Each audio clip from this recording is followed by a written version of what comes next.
Pagtyagaan nyo muna yung boses ko, ha? Parang ano eh. Parang basag na speaker, ano, mga kababayan, ano? So, eto na, mga kababayan ko. Grabe ito. Oo, Romesback, mga kababayan. Hindi lang po si Sandro. Opo. Maging si Madam First Lady ay Romesback din. At hindi lang po yan. Nakahanap pa sila ng kakampi. Eto po, si Senator Ping. Nako, matindi rin ang pasabog. Grabe, no? Oo. At si Pangulong Bongbong pinagtanggol. At si Pangulo nagpa-drug test na. Hala, kaya na!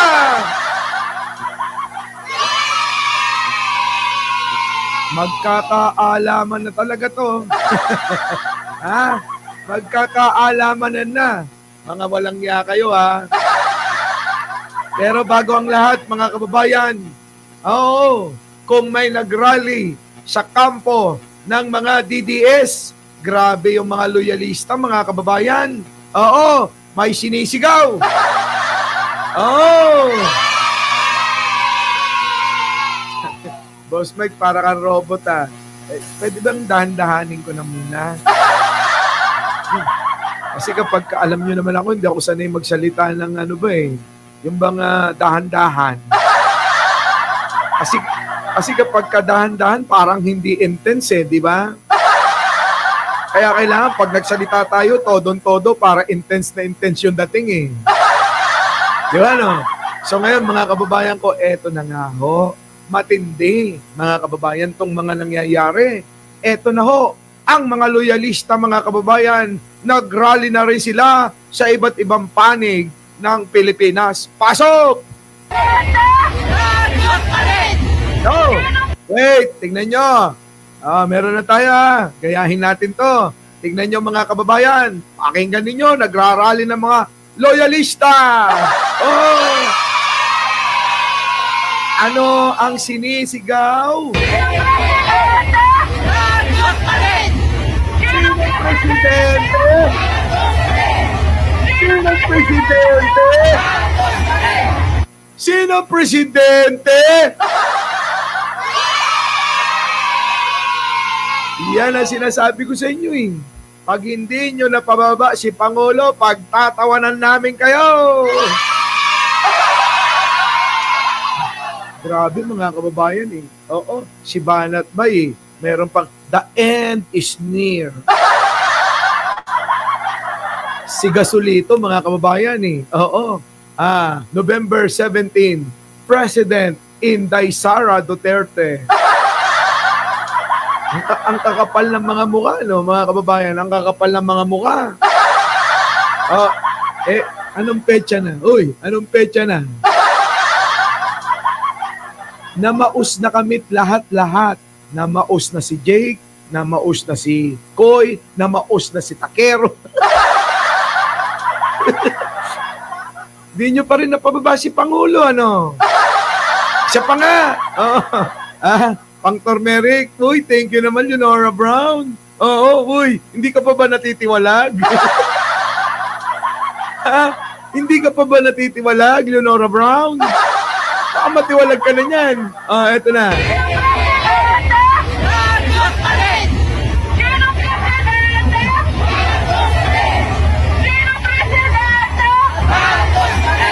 Yan! Sarap pang asar neto, no?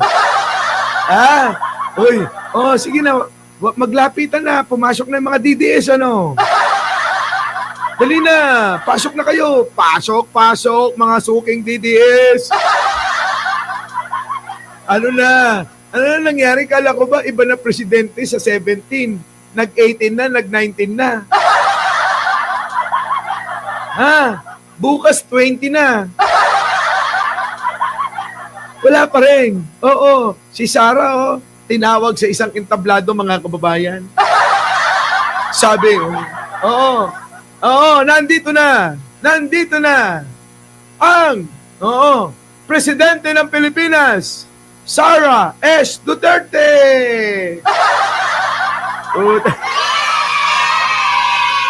Hanggang ganun na lang yung kaya nila, mga kababayan ko. Oo. Nganga na lang. Nganga na lang ng nganga. Oo, sabi si Mocha, oo, umapila, sabi ba naman, adik ang presidente, gusto niyo pa rin. Bobo yun eh. Agnolim Prias, wag mo nang pansinin, bobo yun. Mahina ulo nun, maniwala kayo. Oo. Alam nun. Di ba? Kumending-kending lang eh. Yun lang yung kaya nun. Kending-kending. Kending. Ganon. Wala nang iba. Hindi marunong yun. Di ba? I love you. Bye-bye. Naku, sarap naman. Di ba? Kikending lang ang alam nun eh. Sabi ba naman eh, mas gusto ng kakampig yung drug addict. Sabi nga, bubo! Bubo! Pag-untugin ko ni Banat pa eh. Hindi nyo pa nga napatunayan eh. Patunayan nyo muna, mga tatanga-tanga kayo. Puro chismis lang yung daladala nyo. Ang kailangan, pag nag-akusa, matibay na ebidensya, ganon. Kayo nga, si Sara, pinapaniwalaan nyo pa rin. Kahit maliwanag na magnanakaw siya. Di ba?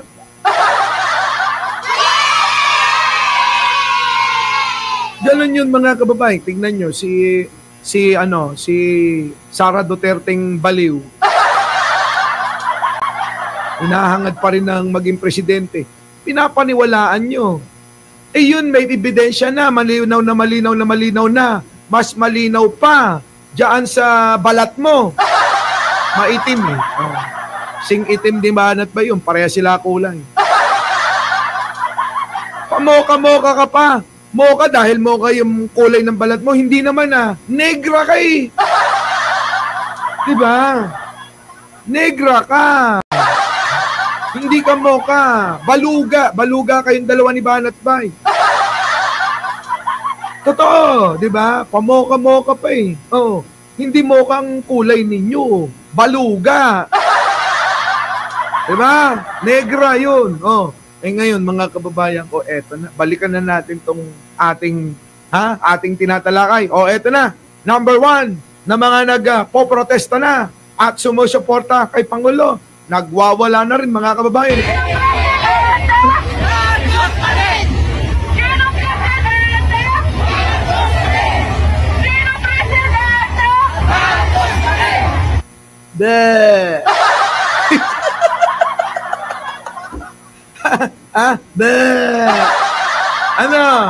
Sinong presidente?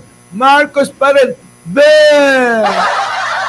Araw-arawin natin talaga yan. EJ Eugenio, thank you naman. Araw-arawin natin asarin yung mga yan. Sinong presidente? Marcos pa rin.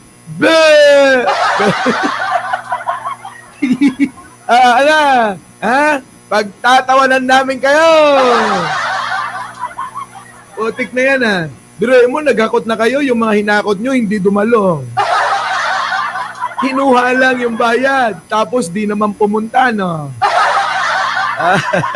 Wala nang naniniwala sa inyo, maniwala kayo, wala na. Ito pa, Ang mga taga-Ilocos Norte, BBM. Ayan na, susugod na mga taga-Ilocos. Hala! Di ba? Ito na mga kababayan ng mga taga-Ilocos. Saan na rin kami dyan. Nako. Portahan natin ang Pangulo natin, BBM. Lagot kayo. Marcos pa rin. Marcos pa rin! Yes.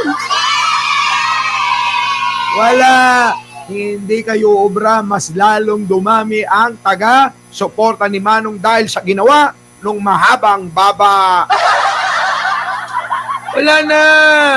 Ang mga taga-Ilocos galit na kay sino yun? Yung mahaba baba. Wala na tingnan nyo mga kababayan ko. Paano na?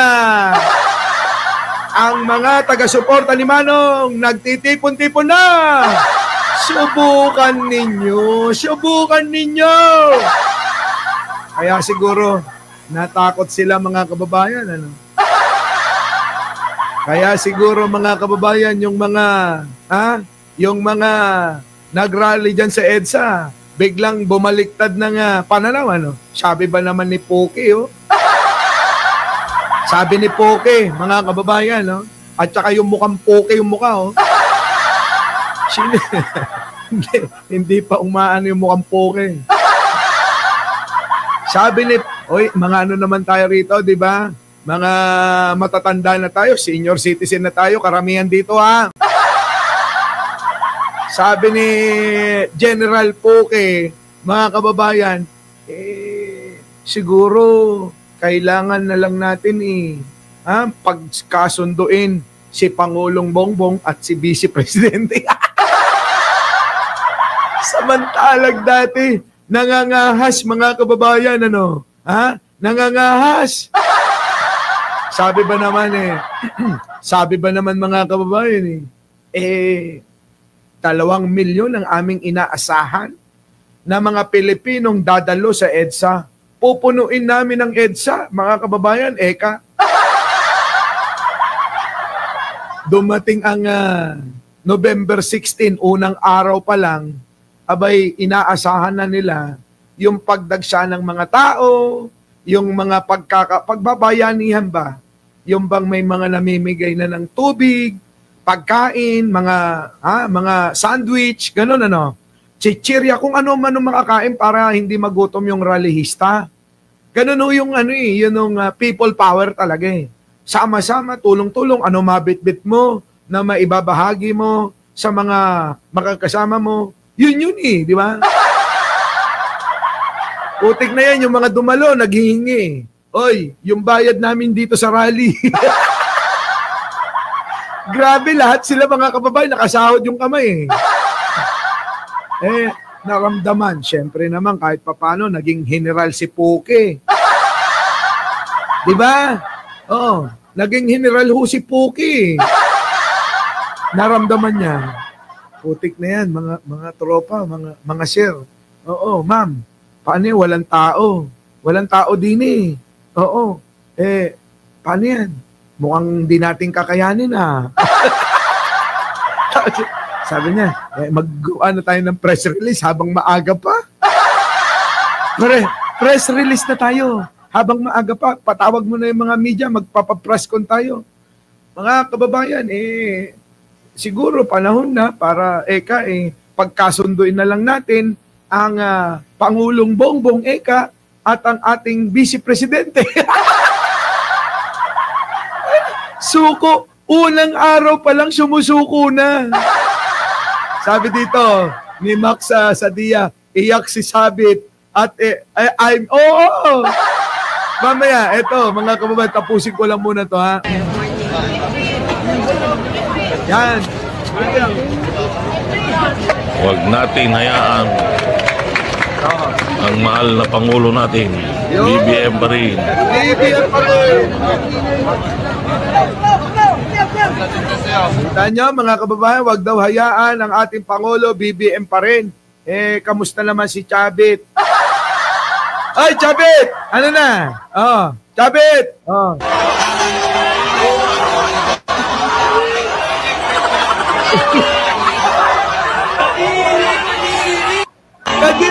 Kadiri! Nakakaya mga kababayan, pumunta ng EDSA, Mga kababayan, nung 16 ito pumunta uli ng EDSA.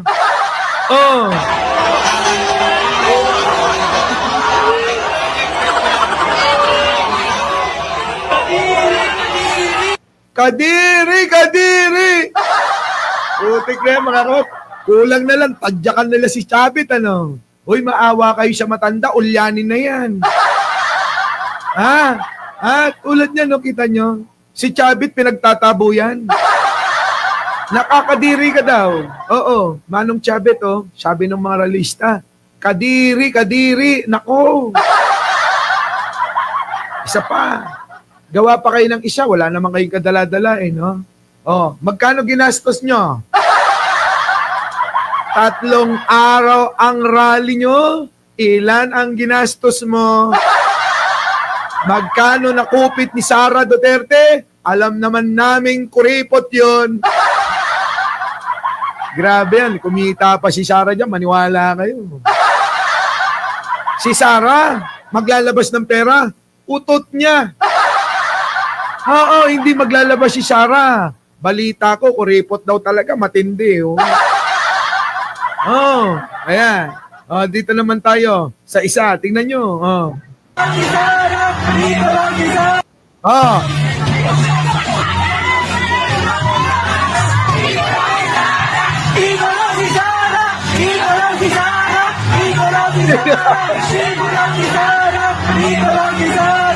Wala na. Ang sigaw ng taong bayan, ikulong ka, buday! Kita nyo mga kababayan ko, paano na mangyayari na maagaw ang pwesto kung ang maraming Pilipino ang sinisigaw, panagutin si Sara at Marcos pa rin ang sinisigaw nila. Ang sinisigaw, panagutin si Sara.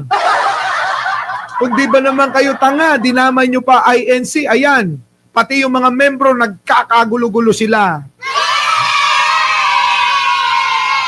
Kawawa naman yung mga nadadamay sa katangahan at kabobohan ni Sara, no?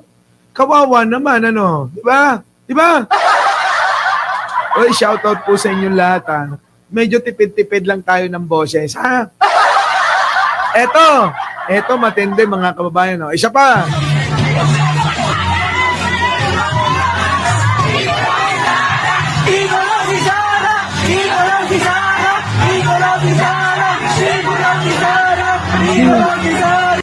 Kita nyo, ito pa, isa pa.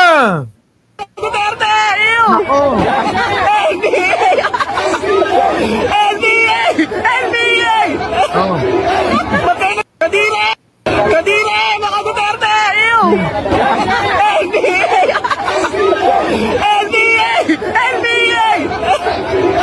Magkainig pa protesta! Oh, naririnig nyo yung mga sigaw ng tao. Kadiri ang mga Duterte. Tapos gusto nyo sumama yung tao, nandidiri nga sa inyo. Nandidiri ang mga tao sa inyo. Kaya nga pinagtabuyan kayo eh. Pinagtabuyan kayo kasi akala kamukha nyo si Banat Bay na mukhang aso. Diba? Pinagtabuyan mga kababayan eh. Akala si Banat Bay lahat eh. Mukhang aso kasi. Oh, ano na? Ano na? Yan. Pinagtatabuyan kayo. Di ba kayo nahihiya? Kadire! Mga Duterte! Ew! LDA! LDA! LDA! Magkainig pa protesta! Wala na ho. Mahihirapan na ho si Sara. Alam nyo mga kababayan, eto malinaw. Oh. Yan.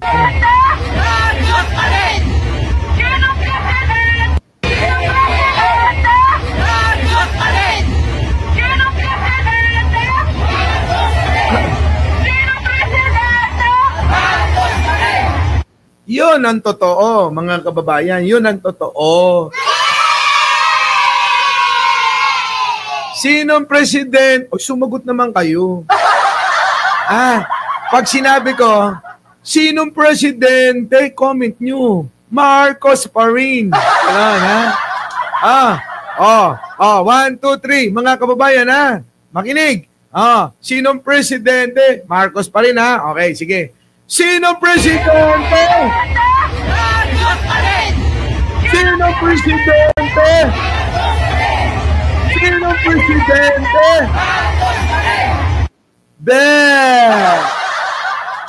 Belat nyo. Akala nyo, kakampihin nyo na lahat. China, gusto nyo pati North Korea, dalhin nyo na eh. Diba? Wala mga kababayan, hindi nila kaya. Dito na tayo. Idangan kasi, rally kayo ng rally, iisa lang issue nyo. Totoo mga kababayan. Ano ba issue nila? Mga kababayan, kung yung mga paninira lang ni Saldico, hindi pinansin eh. Bakit? Alam naman na scripted eh. Ayan tuloy, kinasuhan na. At yung iyong, Saldico, bawal na akong magmura kasi Wala naman kayo nagawa. Yung pasaporte mo, kakansilahin na. Patong-patong ang kaso mo sa sandigan. Kahapon, sinampa na. Di ba? Wala ka na. Hindi ka ba nag-aalala? Lahat ng mga ari-arian mo maaaring makuha. Mauubos. Mauubos. Kita mo, lahat ng ninakaw mo, sisimutin ng gobyerno. Wala ka na. Kaya nga ho, mga kababayan, sabi ko sa inyo, maliban doon kay Saldico, hindi ho umubra. Yung kanilang mga drama ho yun eh. Dinugtong-dugtong nila eh. Gutesa ang starter. Papasok si Saldico. Biglang papasok yung mahaba-baba. Sino ba nakaisip ng diskarte nyo na yan? Sino nakaisip? Si Labi ba? Malamang yung Labi, dinamay pa sila at General Puki. Wala, hindi na uubra yan. O ang expose ninyo, nagdadrag si Pangulo pa rin. Kundi ba naman tatanga-tanga, matatalino na ho ang tao, ultimo estudyante, elementary, high school, meron ng cellphone, mas magagaling pa sa atin. Mag-research, alam nila. Di ba? Alam nila na isa na lang ang kidney ni Pangulo. Alam nila yon. Mga bobo lang kayo eh. Our beloved Boss Mike Severa.